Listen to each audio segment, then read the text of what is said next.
All right, let's break down the wild market action from Friday, March 20th. It was a huge triple witching day, and man, it was a real tale of two tapes. We saw massive winners and some pretty brutal losers, all in the same market. So let's get right into it.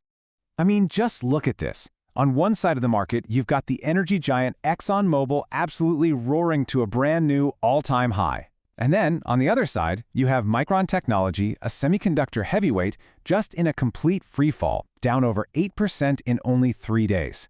So how can one market tell two completely different stories like this? Well, that's exactly what we're here to unpack. So here's our game plan. First, we're going to look at why Friday was set up to be so crazy volatile.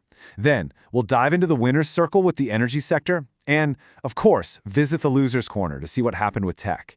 After that, we'll zoom out for the big picture on the S&P 500, and we'll wrap up with the risks you need to watch this weekend and the plan for Monday. Okay, so what made this Friday such a powder keg? Well, it wasn't just another day at the office, that's for sure. You had this powerful cocktail of scheduled market events and breaking news that created the absolute perfect storm for some gigantic price swings. A huge part of the day's chaos was this thing called triple witching. Now, this is when a whole bunch of different kinds of options and futures all expire on the exact same day. Think about this. A staggering 35% of all U.S. options expired on Friday. It's basically a scheduled earthquake for the market, and it guarantees you're going to see massive volume and some really sharp, sudden moves. And if that wasn't enough, traders were also juggling all this conflicting news.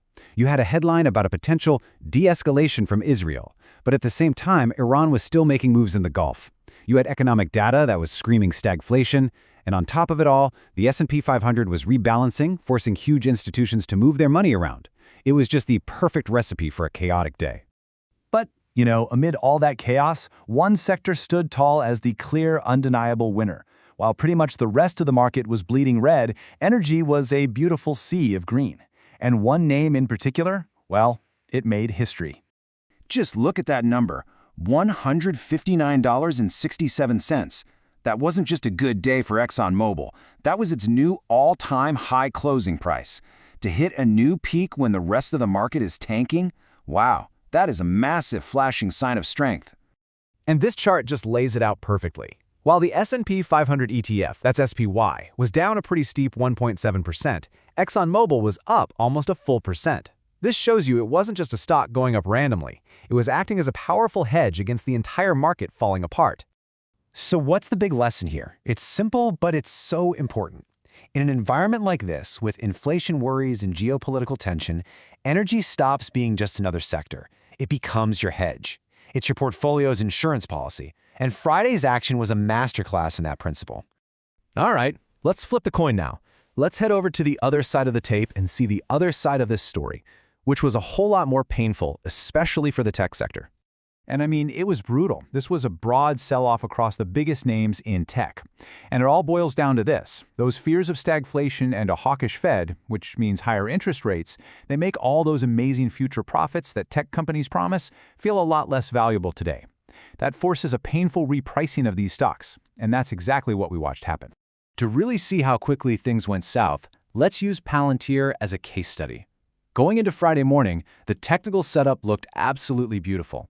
Analysts were pointing to this classic cup and handle pattern, which is usually a super bullish sign that a stock is ready to just take off. But that whole bullish idea just completely fell apart. As the wider market started to sell off, the breakout failed, the stock reversed hard, and boom, all those protective stop losses got triggered. The pressure on the entire tech sector was just way too heavy for one little chart pattern to fight against. And this is such a critical lesson for any trader. A perfect-looking chart setup means absolutely nothing if the entire neighborhood is on fire. Trying to bet on a breakout when the whole sector is sinking, especially during a wild triple witching week, well, it's a huge gamble that just didn't pay off this time. And the pain in tech was even worse for Micron. I mean, even after they gave this incredible earnings forecast, the stock just got pummeled. It lost a staggering 8.4% of its value in just 3 trading days, as the broader tech fears just took over. The big takeaway from Micron's painful drop is all about managing your risk. When you're trying to catch a falling knife like this, even if you believe in the company, chasing it with really far out of the money options is just asking for trouble. A much smarter play is to use options that are closer to the current stock price. It gives you a much better shot at success and helps protect your capital. Okay, so we've seen the winner and we've seen the loser. Now let's zoom out and see how the big picture macro call on the entire S&P 500 actually played out. So in just 2 days, the SPI dropped over 11 bucks. That's a 1.7% slide. But what's really incredible is where it landed. That closing price of 648.57 was almost a perfect bullseye on the 648 price target of a bearish options trade that was set up specifically to profit from this whole stagflation idea. This successful trade really highlights a brilliant strategy. See, when you're making a big bet on the whole market, it's a great idea to pair a cheap, short-term lottery ticket option with a longer-dated runner that gives your idea more time to play out. In this case, the short-term bet didn't work, but the longer one hit its target perfectly, making the whole trade a big win. So after all that action, the trading week is over, but the risk definitely is not.